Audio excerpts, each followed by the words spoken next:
All right, so today we're diving deep into, well, how to build a stronger marriage, right? We've got this the tasted text thing, and honestly, some of the stuff is surprisingly practical. Usually it's all the big picture stuff, but this gets into the nitty-gritty. Yeah, I was really impressed with how in depth it goes. It's not just like communicate more, it actually gives you tools and techniques to actually do it. Right. Like take communication, for example. Mm. Obviously, it's super important. We all know that. Yeah. But I mean, how many times have you heard that and been like, okay, but HW, that's pasted text, though, it actually breaks down different communication styles. Yeah, like it talks about reflective listening, which I thought was really interesting. Have you ever heard of that? I feel like I have, but remind me. Okay, so basically, it's not just about hearing what your partner is saying, but actually reflecting back their emotions? So instead of just saying, yeah, I get it, you'd say something like, wow, that sounds really frustrating. Ah, okay, I see. So it's more about making them feel heard, like on an emotional level. Exactly. It can make a huge difference in how connected you feel. And you know what else I thought was interesting? The whole idea of scheduling regular check-ins with your partner. Yeah. At first I was like, really? We have to schedule it. But then I started thinking about it. It's like being proactive about your relationship, right? Instead of waiting for problems to explode, you're making time to connect and head things off at the pass. And that kind of proactiveness, it reminds me of the stuff they had in here about quality time.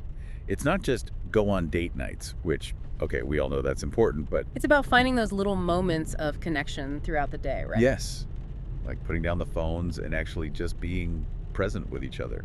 They even talk about finding shared hobbies, things you can do together, just to connect. That really resonated with me. It's so easy to get caught up in the hustle and bustle of everyday life and forget to, you know, just enjoy each other's company. Absolutely. And those little moments, they really add up. Which actually brings us to another section I thought was really powerful, the whole acts of service thing.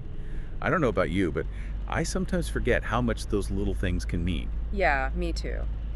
But they make a huge difference, like making your partner's coffee in the morning or doing the dishes even though it's not your turn, leaving a little note.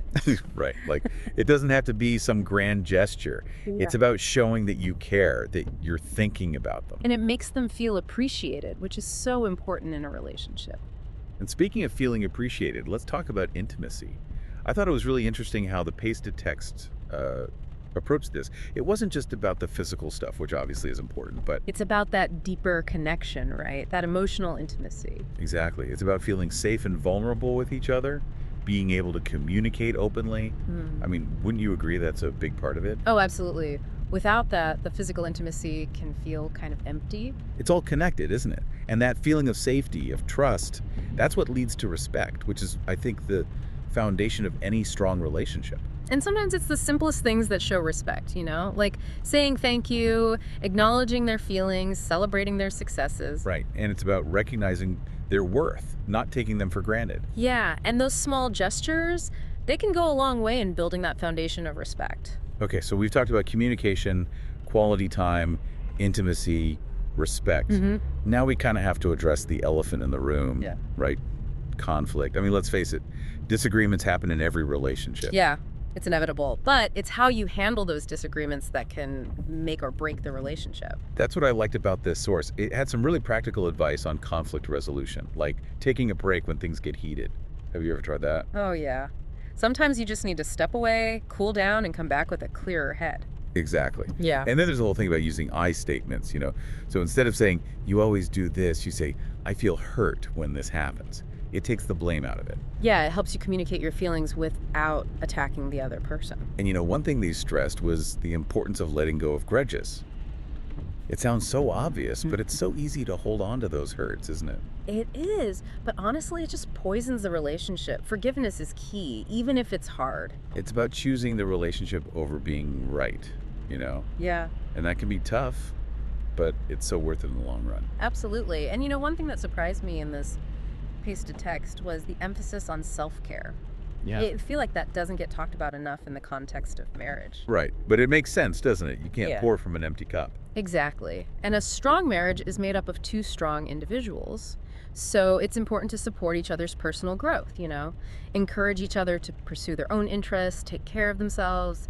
It's not selfish, it's actually essential for the health of the relationship. So, wow, I feel like we've covered a lot, from communication to intimacy to conflict resolution and even self-care.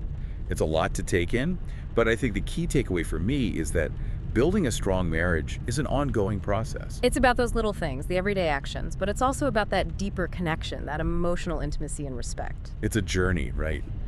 And hopefully this deep dive has given our listeners some tools and insights to take with them on that journey. So I guess the question to leave you with is, what's one small action you can take this week to strengthen your relationship? Just one thing. What will it be? Keep exploring, keep communicating, and keep nurturing that love. If you love my teaching and life coaching, kindly share this video. Like and follow for more life lessons.